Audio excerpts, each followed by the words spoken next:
Hello and welcome to the Rebel Ballerina Show.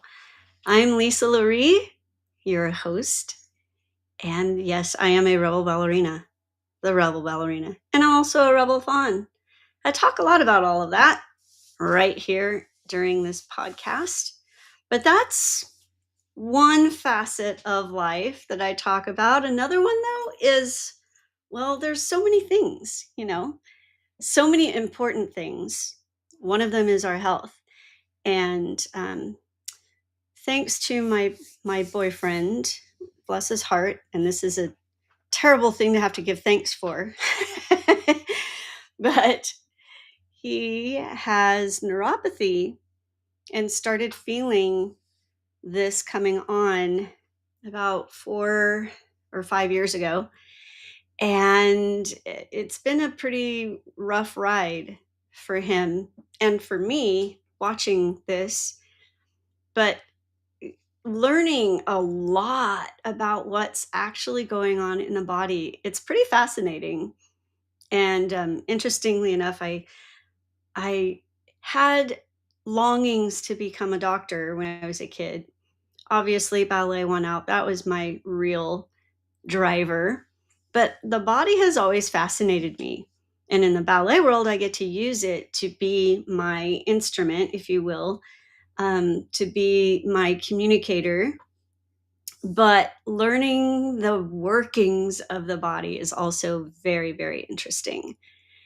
And because of this neuropathy, he and I have been on this journey. I've been tagging along, really.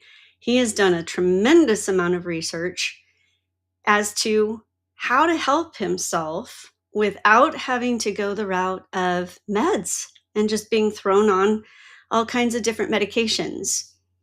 Now, through all of that, we've learned a ton of things and a ton of things that we can do for ourselves proactively and to as a preventative, but also reparative. Like, there's a lot we can do that we haven't really been told, or things haven't really been thoroughly explained as to the kind of control we actually have.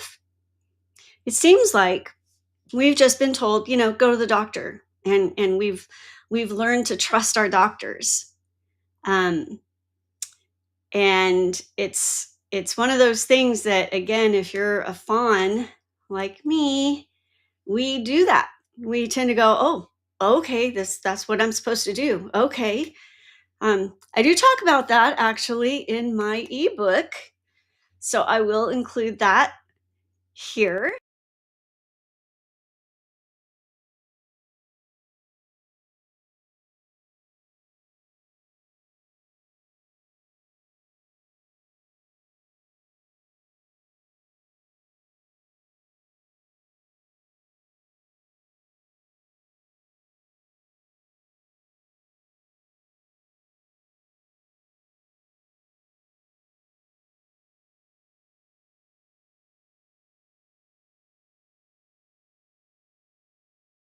But anyway, check out the ebook because there's a lot in there. And part of it is this conditioning that we're supposed to just trust someone because they say so. And that's pretty much what the medical establishment has done and has said, just trust us. We're the doctors, we know better. Now, granted, most doctors do know lots of stuff that we don't, right? However, there's a mix going on between doctors, insurance companies, pharmaceuticals, and blah blah blah. And it's starting to be quite apparent that they might not all have our best interest at heart.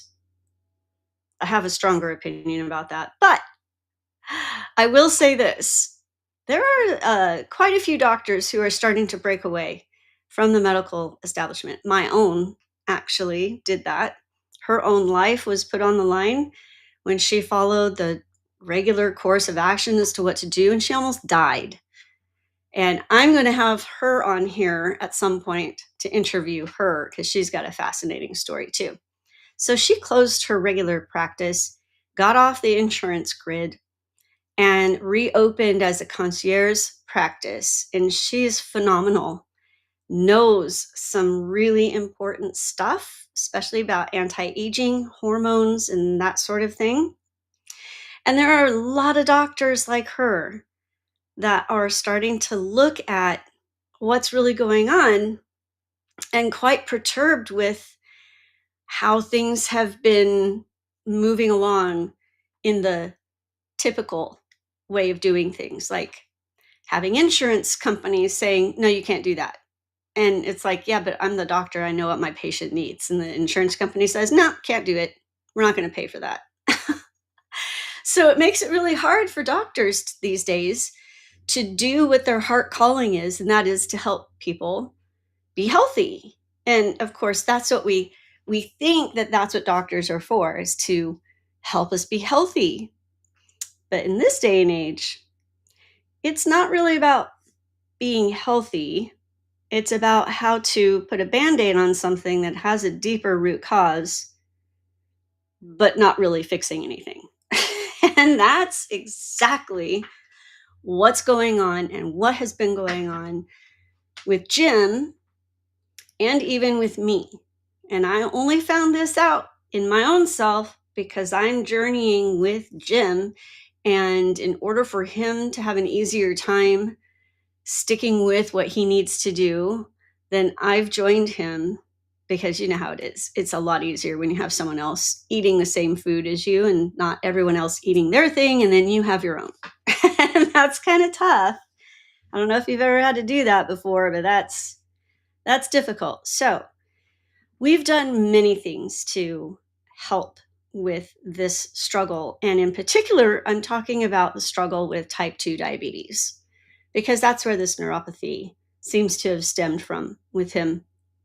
And he could have gone to the doctor. Actually, he did, and was told, come back when your numbers are worse, and then we'll put you on metformin.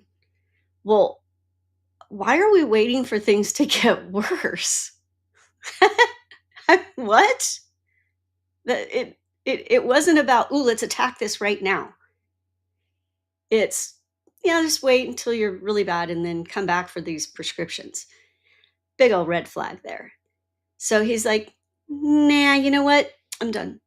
Not going to go this route. Not going to go the medical route, the established route.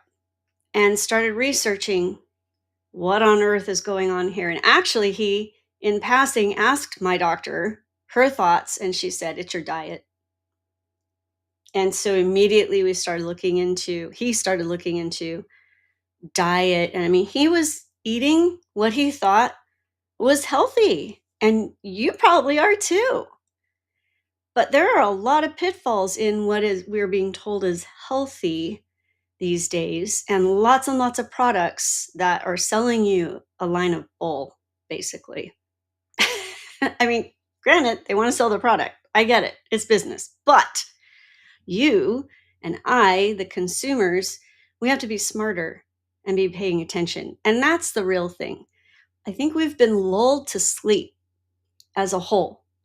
And we've been lulled into this false sense of, well, we've got the best medical care in the world and blah, blah, blah. You know what? That is true when it comes to acute things, injury, accident, something like that. You need to go to the ER like right now. It's the best. But when it comes to health care, no, it's not. And we've been asleep basically for a really long time. I know I was conditioned into that false trust. Jim was too. Lots of people. Now, to the tune of 88% of the population either having metabolic syndrome, prediabetes, or full-on diabetes. Now, when I'm talking about diabetes here, I'm talking about type 2, not type 1, when someone's pancreas really just goes, no more. That's not what I'm talking about. No one has control over that type of issue when it's literally the pancreas itself doing its shutdown. I'm talking about when we're doing this to ourselves. And that's exactly what's happening. we're doing this to ourselves and don't even know it. I had no idea. I mean, I knew I ate crap and have for a really long time. But Jim was eating a pretty reasonably, what seemed like a healthy way of eating. Nope. And it was very eye-opening, all that we've gone through. And we've changed, like, I used to eat late at night because that's when I'm finished at the studio, and I had to change that. And here's how I discovered. Now, there are a couple of things. We do a glucose testing, glucose and ketone testing from our own drop of blood to see where we are on any given day. It's not an everyday thing. We do this periodically. But we also wear a glucose monitor to see what's going on in a continuum. And that has been eye-opening. Now, one of the doctors that Jim found online and has been following, and there have been several, but one that we've really focused on, he's focused on, is Dr. Boz. Her story is, wow, her story is huge. When you hear her whole story, you'll be blown away. But she was looking at ways to help her mom, who was severely ill with cancer, trying to help her because there was nothing else that the rest of the medical procedures and establishment could do. So she delved into how could she help her mom. And she ended up on a keto diet and then put her mom on that. And her mom started to get better. Didn't save her life, but it did buy her some more time. And then after that, because of what she saw in her mom and others that she was also working with and seeing the dramatic improvement in health in so many ways, that she was like, there's something here. And she just kept researching and kept digging in more and more and more. And so she is the primary person that we follow. I'll go ahead and pull up her website here because the information, you're not going to find this in a typical doctor setting. You might to some degree, but probably not. Now here's the thingy. What do I call that thingy? With the glucose monitor. That is an amazing tool. And this is what I was talking about when, yeah, there she is. That's Dr. Boz. Oh, it's not showing up over here. Let me see if we can get that.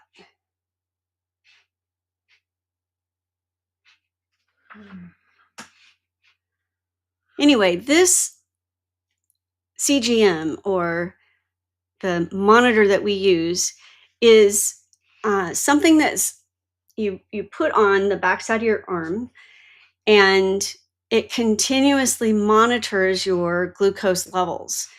And scarily enough, oh, there she is. Yay!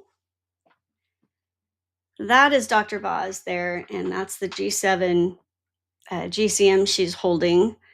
And the cool thing is that you can actually use this as a diagnostic tool, which is what we're doing. You can ask your own physician if you want to be able to get that yourself. It could be they'll let you do that, but more than likely not, because the only way that your insurance is going to cover this monitor is through an actual diagnosis of diabetes. Otherwise, insurance won't cover it. So you can see if they'll give it to you out of pocket, and you'll have to pay for it out of pocket. We paid for it out of pocket, but we wanted to see what was going on a regular basis. We don't wear them constantly. We wear them for, they're 10-day monitors, and we wear them every so often. But we chose to wear them during Thanksgiving, which was kind of crazy. because we knew we were going to be getting some hits. But I wanted to see just what exactly is my body doing with all this sugar? What is the reaction? And believe me, it was heartbreaking to see that it was my own very beloved pie crust that would send me over the edge, because that is something that we all love very much. And so I was like, oh no, not the pie crust. But it's true. Now, here are some things that we did do to help temper things during Thanksgiving. One is that I used monk fruit, something I'd never used before, monk fruit as a sweetener instead of sugar. And in this case, it's a granular monk fruit, and I could use it one for one. So it was super easy because I didn't have to remeasure weird stuff. And I'll tell you what, that is a great product. I can't even remember the brand that I used, but it was so good. And I had no idea that I had not used sugar. And Jim used it for his cranberry sauce that he always makes with organic cranberries, just for real cranberry sauce. It was so good. And I was afraid, and he didn't even use as much as he typically uses the sugar. I was afraid it would be not sweet enough, but it was perfect, actually. And I used it in my apple pie, the pumpkin pie, and for one of the sugars in the pecan pie. And no one even knew. I forgot about it while I started eating it. And it was my daughter who said, oh, wow, I can't even tell that there's monk fruit here. I was like, oh my gosh, that's right. And I had already eaten half of my slice of pie before she said that. So it's like, it obviously had no idea. And then there's no aftertaste, because like stevia, sometimes there's this weird aftertaste, if you're trying to play around with different sweeteners so that you don't have to give up sweet completely and can enjoy things. One of the best things about the monk fruit, besides the fact that it tastes great and is a great sweetener, easy to use, is that there's zero glycemic hit. That was the big seller for me. So we're using these monitors, and you have an app on the phone to see what's going on. It gives you a graph and it shows you, and oh my word, that spike. Oh, that spike was terrible. It yeah, that spike was ridiculous. It went over a little bit over 200. And if you're new to this, that's a bad high number. You really don't want to be anywhere near 200. The good news is that it came down pretty darn quickly. So it was a true spike. And so I'm happy to say that I was able to have that come down and not stay at such a horrible level. So here is an example of those numbers. When you hit something high, you can see how this spike is going up to 300, and then it has to come back down to a reasonable rate. And actually, the numbers you want to be hanging around is like somewhere in the 80s. That's where you really want your glucose to be at all times, except obviously when you eat, there is going to be some kind of movement. But when you eat carbs, that movement is much more dramatic. When you're not eating carbs, it might change a little bit, but you're not going to have that kind of spike. And it's super important that we get this stuff under control, because 88% of the population, folks. Now, here's the more devastating thing that I found. And this was hard to see. This was hard to see. It accumulates because we wear them for 10 days. It accumulates this information, all of these numbers and stuff, and then gives an average of a particular number. 5.7 is an actual diagnosis of type 2 diabetes. By the end of my 10 days and into that, did I say 9 days? 10 days. Somewhere in the middle of that, when that number could be registered because it had enough information to come up with that number, I was at 5.8. So that means that I became diabetic. Now, I just want to really put this into perspective.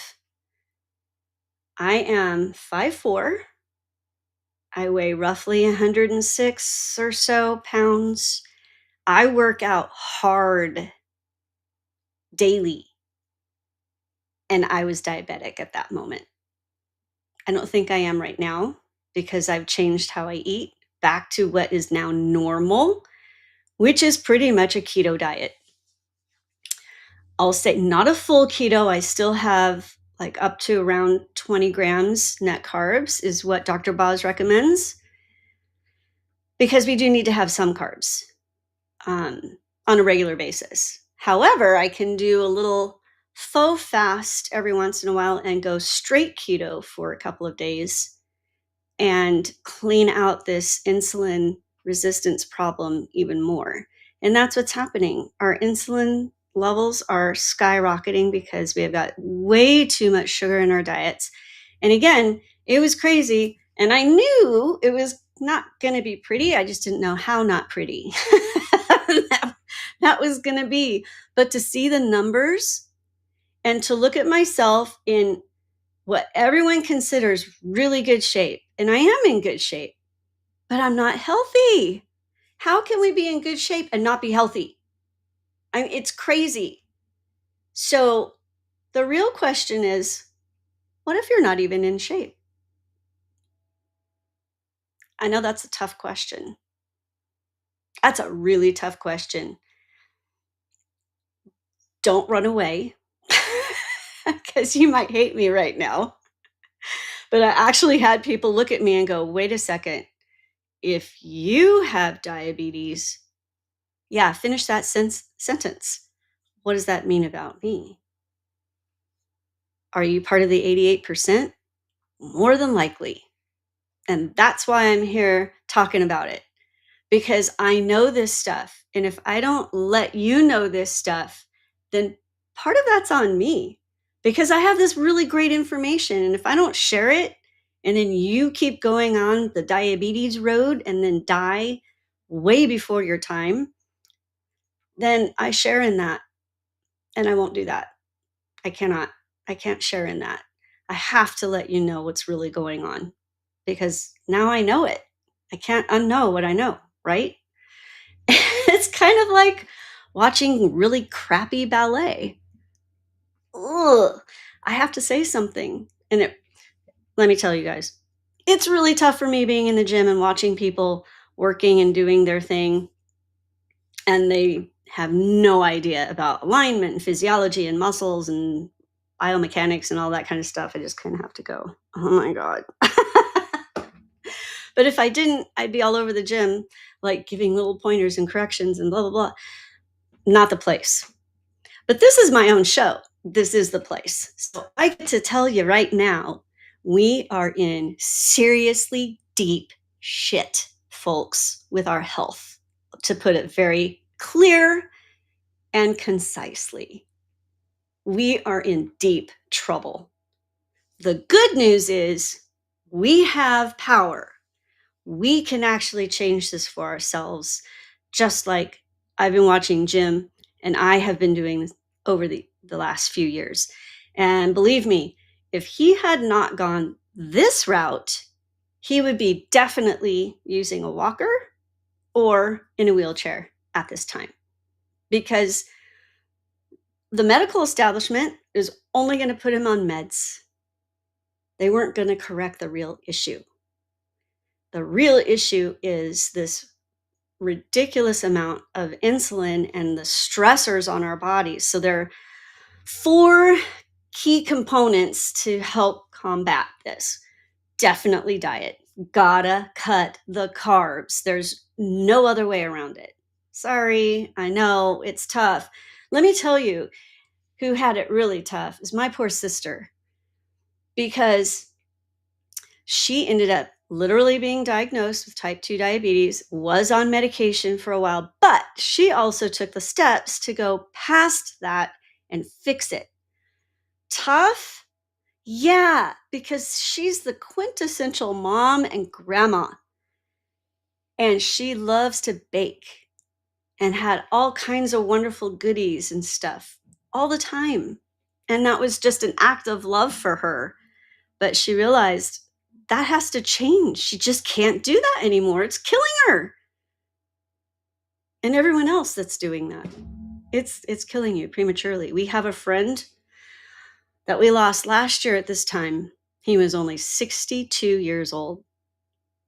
His number, his glucose number is right around 500, like chronically. That's why he died way prematurely. That's disgusting. Folks, that's disgusting. We just can't keep letting this happen and just say, well, it's because we're getting old. Oh, fuck that. What is this getting old thing?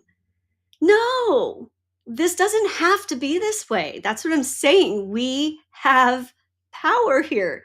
We can make some really great choices.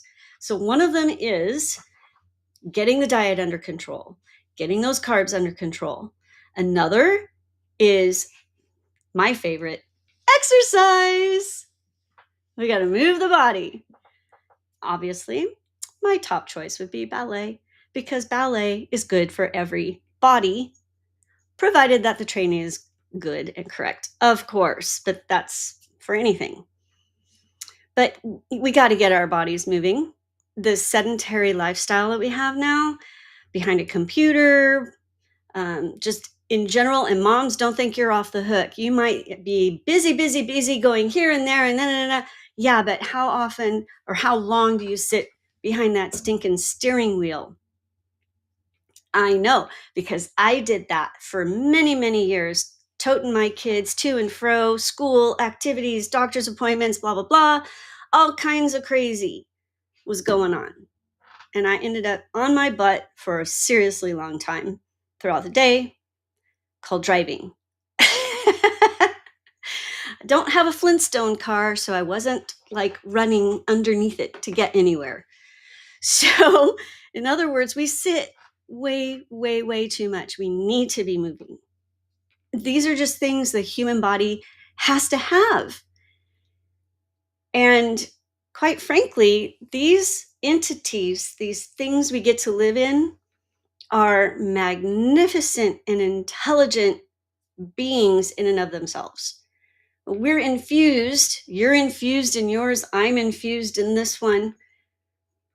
And this is our partner. And if we don't treat our partner well, they eventually, well, they file for divorce. Pretty much. They give you some kind of papers. That's what Jimmy got. He got served. Thankfully, it was at a time where he had some power still. It wasn't too late to go into this counseling, if you will, figuring out how to fix things and repair the relationship between himself, the person, and his body.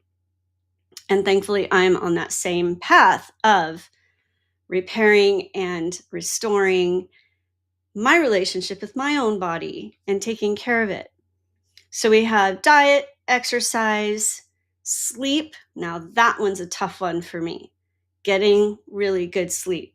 That's a tough one, but I've been working on it and it's getting a little bit better. We got to get adequate sleep and stress reduction. And I'm going to add stress reduction / fun. We need more fun, a lot more fun. But that's a huge one too.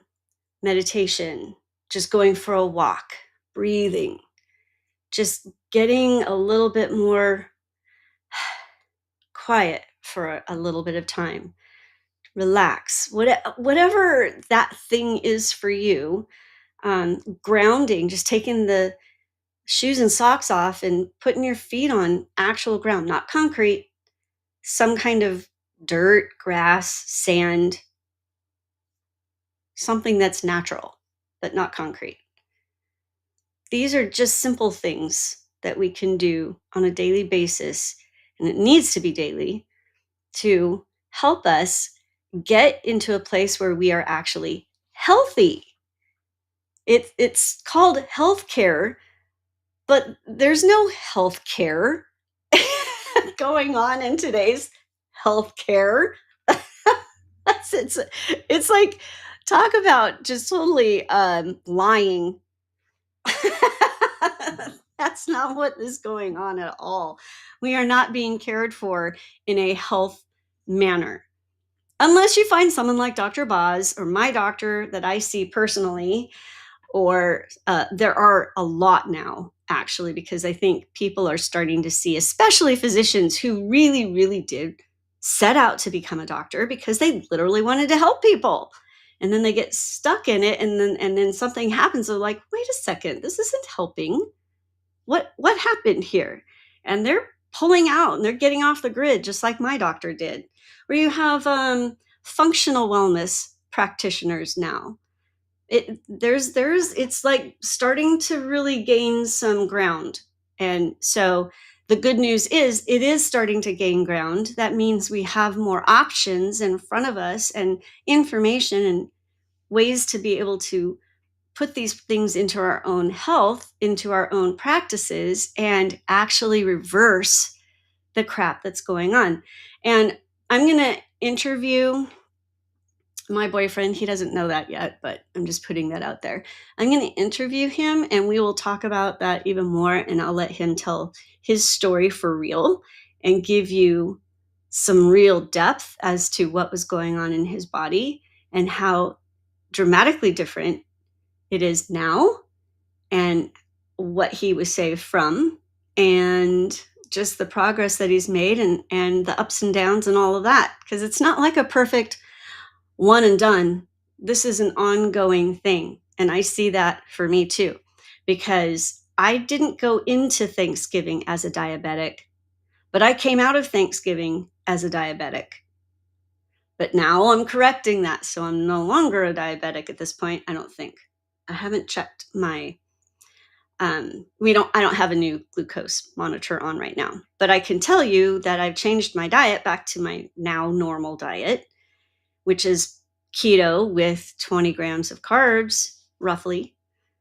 And so I know I'm actually doing something because I know what that does, and it makes things a lot better. So anyway, I'm going to wrap it up for right now. If you're interested at all in this, please say something in the comments, and I can get back with you with more information. Check out Dr. Boz because she really knows her stuff and is helping so many people, extremely knowledgeable with this particular issue with diabetes and insulin resistance, all the stuff that's going on. And believe me, it is the diabetes and insulin resistance that is creating these horrible chronic diseases, which are completely avoidable. That's what's so frustrating. It's not about your age.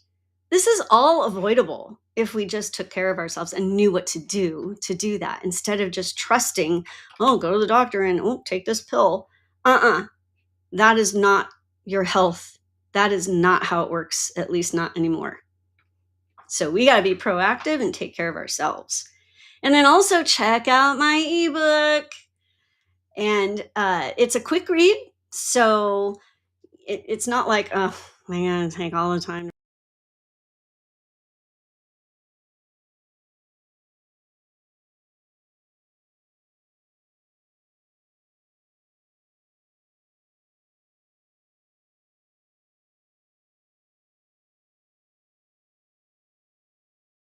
How to work it. I'm just going to leave it at that. There's so much. Anyway, have a super fantastic day, and I'll be seeing you again next Wednesday at 12:30 Pacific, 12:30 p.m. that is Pacific. And I hope you have a fantastic rest of your day. I'll see you soon.